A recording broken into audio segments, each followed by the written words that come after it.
بسم اللہ الرحمن الرحیم۔ السلام علیکم۔ آج آپ کو ایک کہانی سناتے ہیں جس میں عائشہ جو ہے ایک بہت ہی ہونہار لڑکی ہے۔ وہ ایک گاؤں میں رہتی ہے اور وہ بہت ہی زیادہ ذہین لڑکی ہوتی ہے۔ وہ آگے پڑھنا چاہتی ہے لیکن گھر کے مالی حالات کی وجہ سے وہ آگے پڑھ نہیں پاتی۔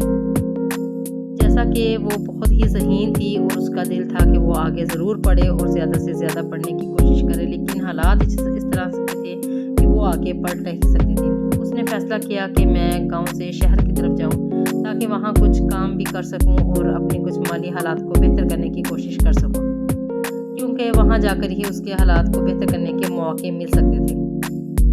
اور جیسے ہی عائشہ نے یہ فیصلہ کیا، اس کو بہت ساری مشکلات کا بھی سامنا کرنا پڑا، کیونکہ اس کے رشتہ داروں نے اور اس کے جو ملنے والے تھے انہوں نے ان کو بہت پریشان کیا، اس کو ڈیگریڈ کرنے کی کوشش کی، لیکن عائشہ نے بہت ہمت جٹائی اور پھر بھی کسی صورت اس نے ہار نہ مانی۔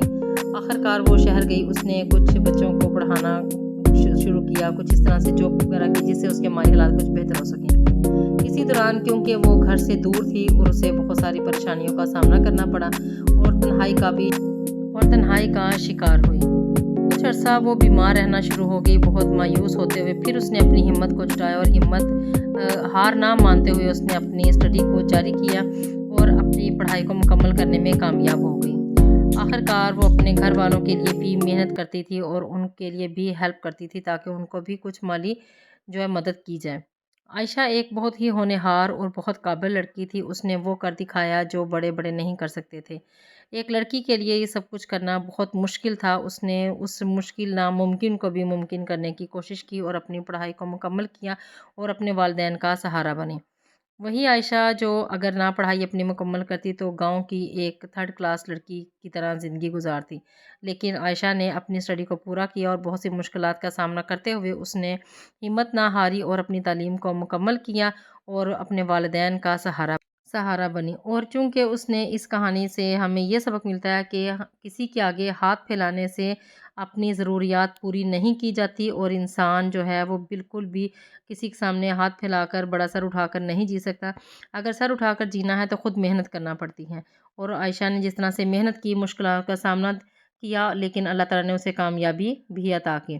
تو ہمیں بھی کوشش کرنی چاہیے، دوسروں کے آگے ہاتھ پھیلانے سے بہتر ہے کہ ہم محنت کریں اور اپنی محنت سے کامیابی حاصل کریں، اور محنت میں جب کامیابی ملتی ہے تو اس کا مزہ کچھ اور ہی ہوتا ہے۔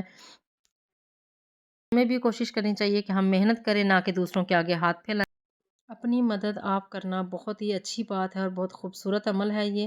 ہمیں اس پر پورا کوشش کرنی چاہیے کہ ہم اپنی مدد آپ کے تحت اپنی مشکلات اور پریشانیوں کو دور کریں، نہ کہ کسی دوسرے کے آگے ہاتھ پھیلائیں، اور نہ ہی ہمارا دین ہمیں یہ اجازت دیتا ہے کہ دوسروں کے آگے ہاتھ پھیلائیں۔ ہمیں خود محنت کرنی چاہیے اور محنت کا پھل میٹھا ہوتا ہے۔ تو جی، ساتھ ساتھ میرا کھانا بھی تیار ہو گیا۔ آج میں نے بنائی تھی چکن کڑھائی بچوں کی فرمائش پر، جو بہت ہی لذیذ اور مزیدار بنی تھی، اور ابھی بچوں کو ٹیسٹ کرواتے ہیں کہ کھانا کیسا بنا ہے۔ چینل پر نیو ہیں تو لائک سبسکرائب کر دیا کریں، شیئر کر دیا کریں، یہ آپ کی محبت ہے، اور تاکہ اس طرح کی مزیدار سی روز نیو کہانیوں کے ساتھ میں آپ کے لیے ویڈیو بناتی رہوں اور آپ لوگوں کے کل ملتے ہیں ایک نیو ویڈیو کے ساتھ۔ تب تک کے لیے اجازت دیجیے۔ اللہ حافظ۔